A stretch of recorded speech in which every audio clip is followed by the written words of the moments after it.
Success Insight shares the stories of the people with passion and drive who make things happen in the world. Here's your host, Howard Fox. Hello, everybody, and welcome back to another episode of the Success Insight podcast. Our guest today is Dr. Tom Teague. Tom is returning to Success Insight podcast so we can continue to dive into the thoughts, the philosophies, the process, and really the system that he has so effectively described in his new book, Online Business Success for Thought Leaders. Tom has spent more than 30 years in a traditional corporate career leading software development teams. And at some point, he left that life behind, and he now combines this practical experience that he has for building software systems to work in the area of modern online marketing and sales. And he coaches thought leaders through a systematic way to create and deliver value for their communities using their own online business systems. Now, in the book, Online Business Success for Thought Leaders, there are 4 steps that Tom has introduced to us: clarifying business strategy, selecting systems, creating online assets, and sprinting to success. In our second episode that we just published with Tom, we talked about in some level of detail clarifying business strategy, but I'm going to let Tom do a little recap of that and go into step 2 of his system, Online Business Success. So, Tom, welcome back to the Success Insight podcast. Good to have you back in the seat across the interweb, as people like to say, and really looking forward to our next bits of golden insights. Well, thank you, Howard. I'm really glad to be here. I appreciate you having me on your show. Fantastic. And I have to ask you, how is San Diego weather?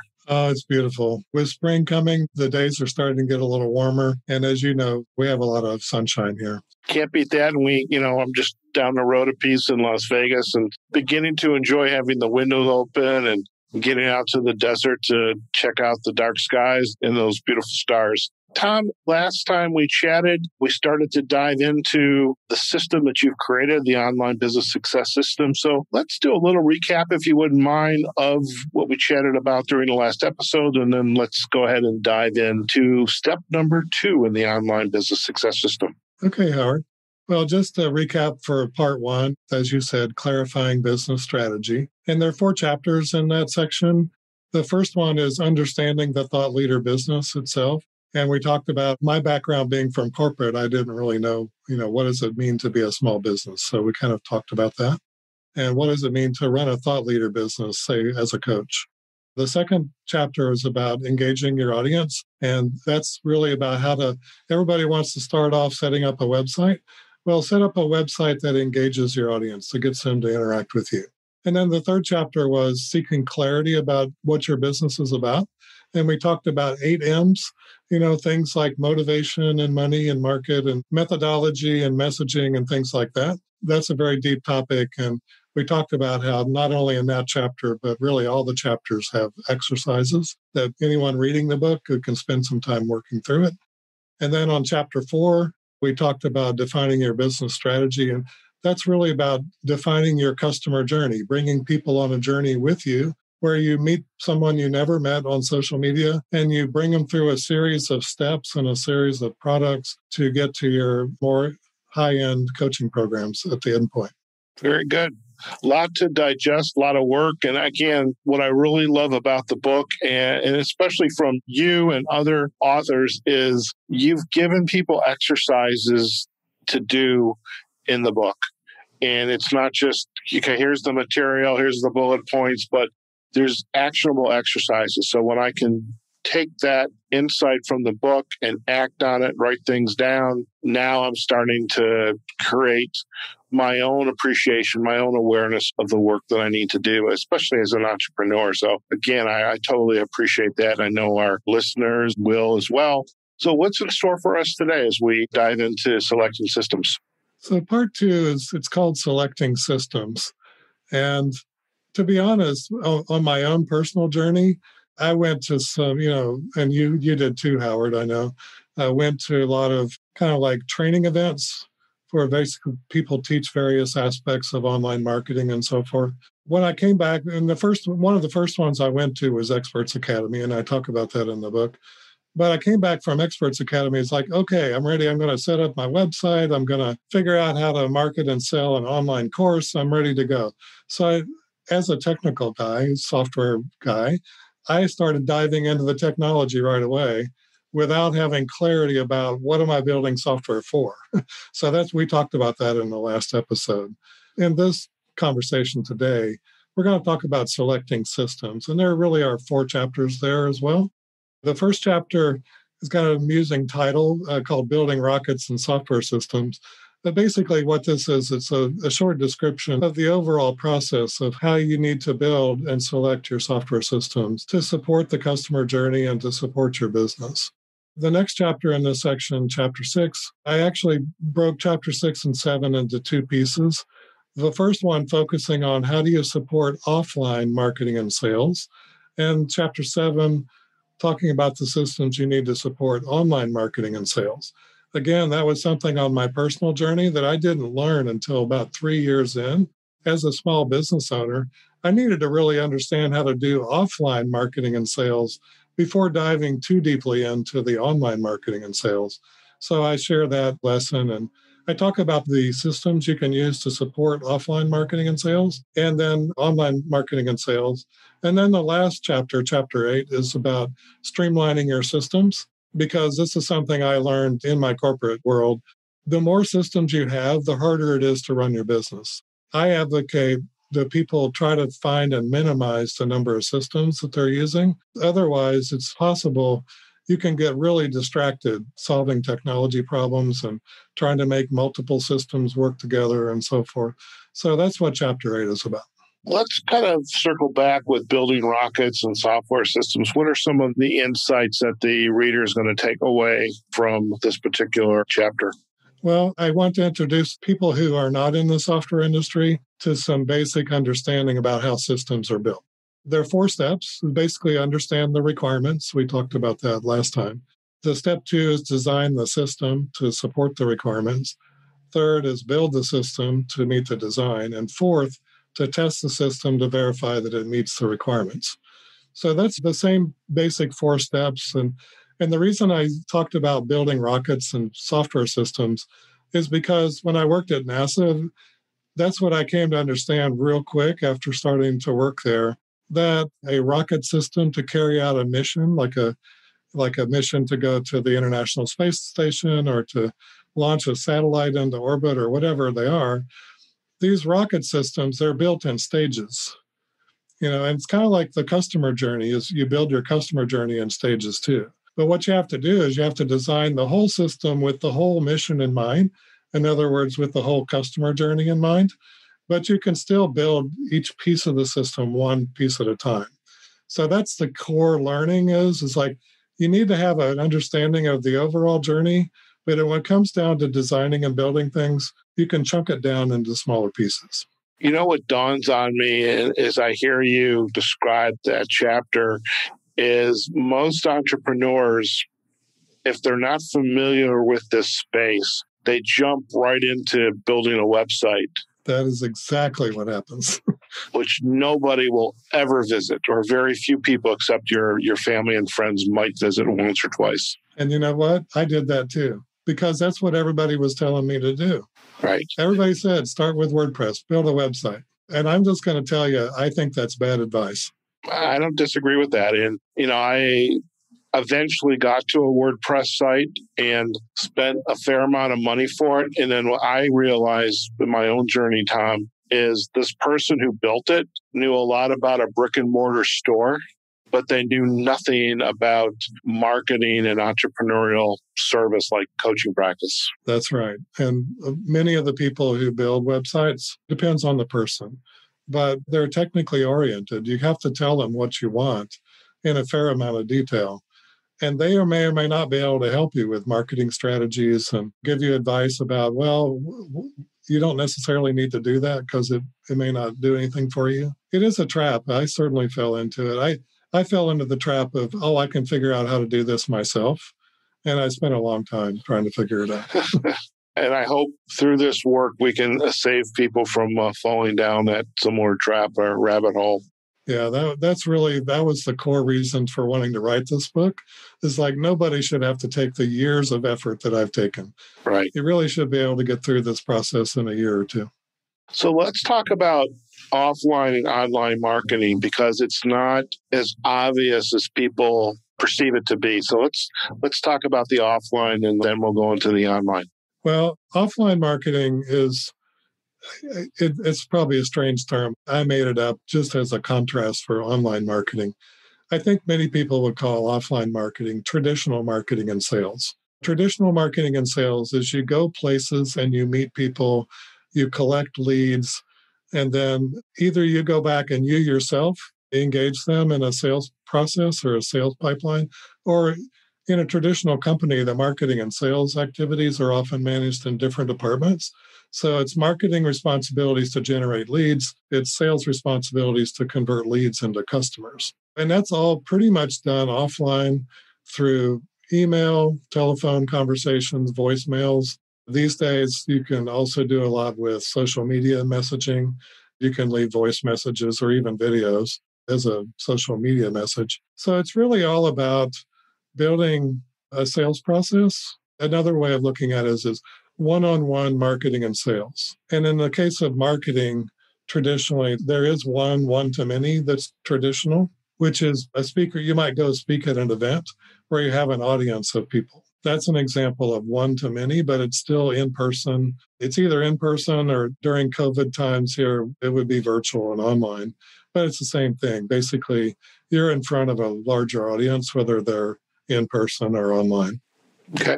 And how about the online marketing? Because that's really where a lot of the big takeaways and the path forward with your work is coming from. Yeah, so the online marketing, getting back to the customer journey, where do you meet people and where do you end up? And if you say I'm going to meet people on social media, or maybe it's by networking, you attend live events, either these days online, but in the old days, and hopefully at some point in the future, in-person events. You need a way to bring people in to nurture a relationship online. You might meet people online again with a social media post, and then you take them through this customer journey. So the first thing is when they're at a stage of awareness, they're aware of you, but you may not be aware of them. So you have to take a step where you get to know who's interested in what I'm talking about. And in social media, that can come in the form of comments or likes and shares and things like that. But also, if you want to engage people, you want to be able to get them on email. So a traditional way of doing that for online technology is to offer a free gift of some kind in exchange for contact information. So the offline analogy would be you meet someone at a networking event and you say, hey, here's my card, and you give me your card. If you give me your card, I'll follow up and let's have a follow-on conversation. It's the same thing with online, except basically people are giving you their contact information by typing it into a form. And then you follow up with them with email. But if you also manage to get their phone number or their social media contact, then you can follow up with them in other ways. And you can actually meet them online, get their contact information, and then jump back to offline if you want. Or you could continue online. So you can invite them to say, typical things are webinars. There's a lot of people who do webinars. Other ways that are popular these days are challenges. Another kind of longstanding online way of selling things is the launch formula that Jeff Walker has taught and other people have taught as well and are using it. And then that brings people to, say, purchase an online product, or they could purchase an online live event. Again, you could jump from online back into an offline mode by going to a live event, or you can continue on and keep it all online, and then you can have an online course. So in essence, you're meeting people online, and at various stages, you can either jump offline or you can continue the entire journey online. So, question I have, you mentioned, for example, Jeff Walker in the launches, and there's others. When you are working with clients who are being introduced to this system, are you helping them also figure out what the right mix for them to pursue is? Yes. Okay. Because, I mean, Yeah. I attended, and she was wonderful. I mean, she's amazing, incredibly successful. Lisa Sasevich, the Queen of sales conversion. I know her. queen of sales conversion. I knew it was on the tip of my tongue. But, we learned a lot about the various steps along the way. But, it all, for me, got very overwhelming. It's like, here you do this, then you do this, then you do this. And it's like, I was just, eventually I reached a point, literally, Tom, of overwhelm. Is I just want somebody to talk to about, here's the work that I do. How can I begin to gain traction with it? And is that something that you are doing with your clients to help them figure out what's the right mix that works for them? I do. I talk about this later in the book. There are many marketing and sales approaches. A lot of people are teaching one strategy, but they don't necessarily talk about how does that strategy fit into an overall business strategy. The marketing technique, whether it's a launch or a webinar or a challenge, whatever the approach being used, it really needs to be tailor fit to your own business and what works for you. And like you say, Howard, and I had experienced the same thing.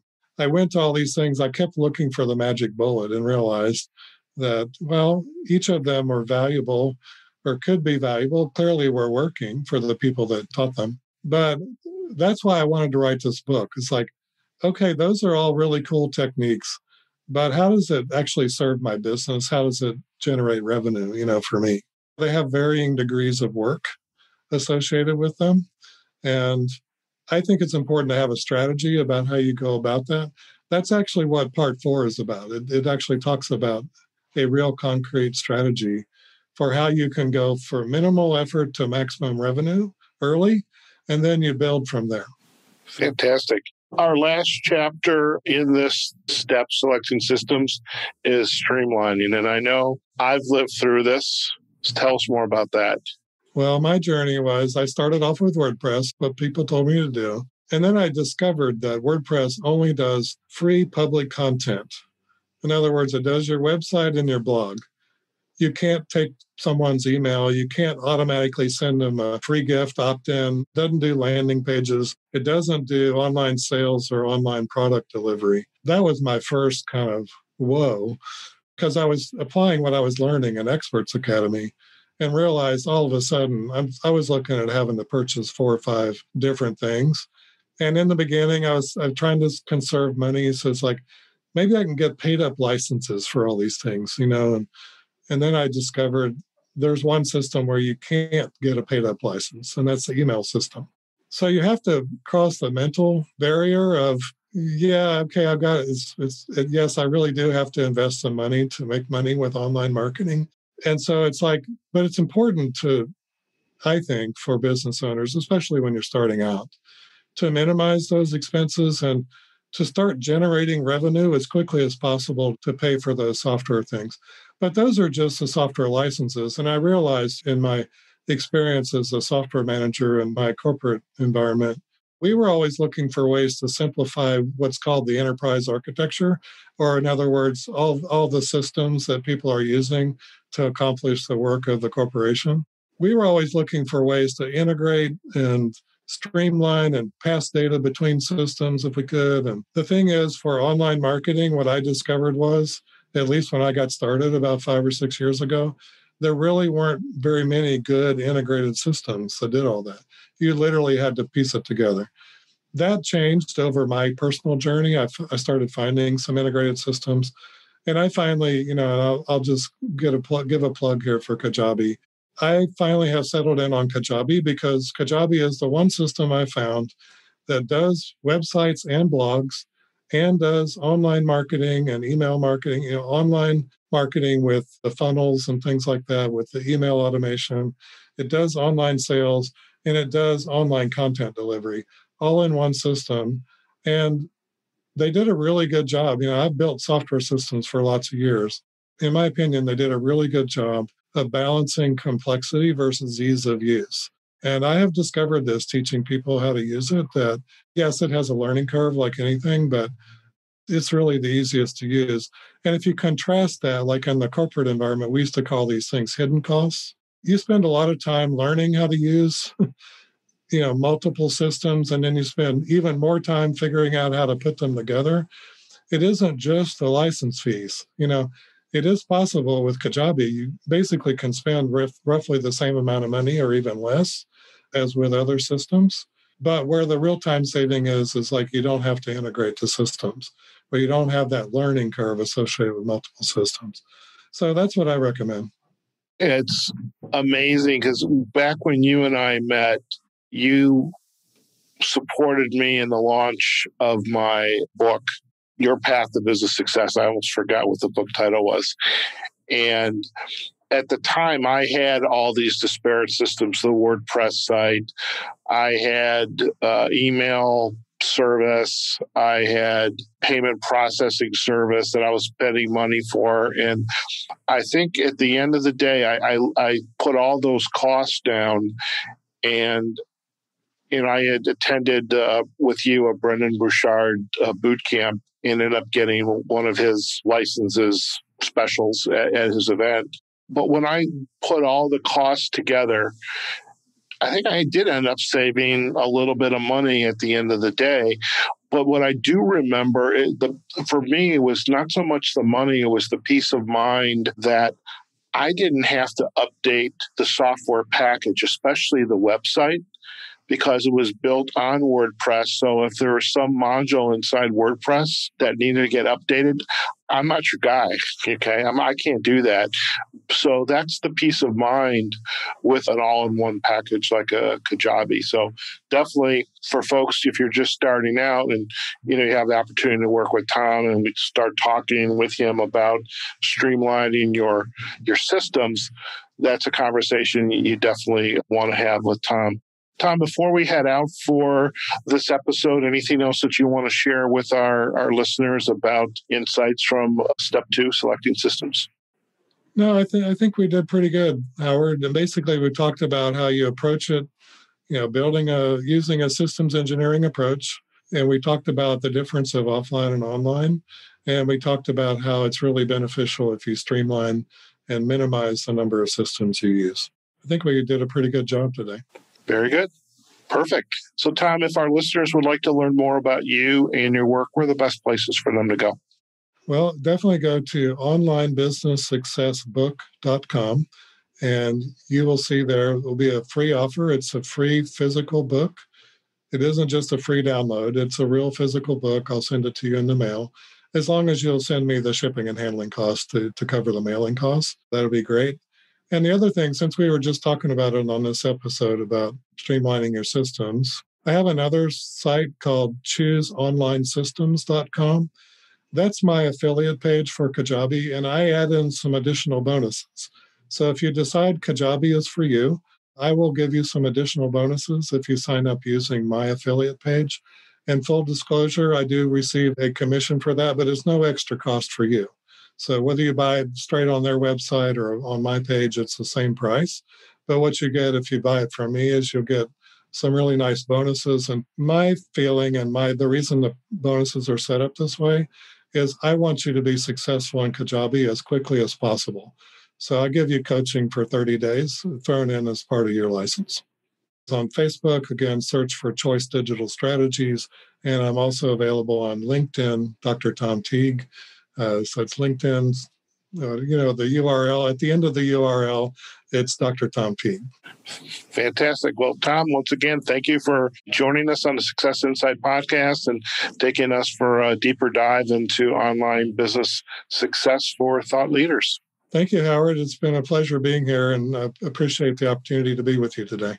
Fantastic. And we look forward to having you back where we talk about step number 3 in the online business success for thought leaders, creating online assets. And that's the exciting one. I know that. So, folks, there you have it. We've just been chatting with Tom Teague. He's a former corporate software development professional, and now he makes his living helping thought leaders with their online business success. And, we're kind of taking a deep dive through his book, Online Business Success for Thought Leaders, and going through the various steps We spent some time in a previous episode talking about clarifying business strategy. Today, we broke down selecting systems, and we talked about, really what does it mean to build a software system, and what is online marketing, what is offline marketing, and what does it mean to begin to streamline your system. So really some valuable material today, and no doubt we're going to have more valuable material and insights in our next episode with Tom.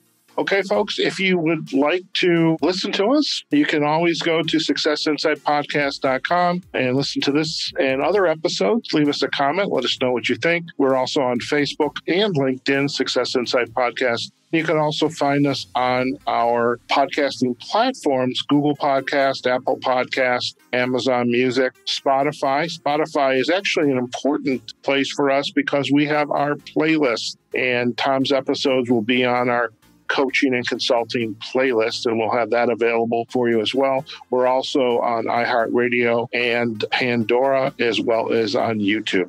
Okay, folks, wherever you are, whatever you're doing, go out there, have a phenomenal day, and we'll see you on the next episode of the Success Insight Podcast. Take care now. Success Insight is a production of Fox Coaching and First Story Strategies. Find us online, successinsightpodcast.com.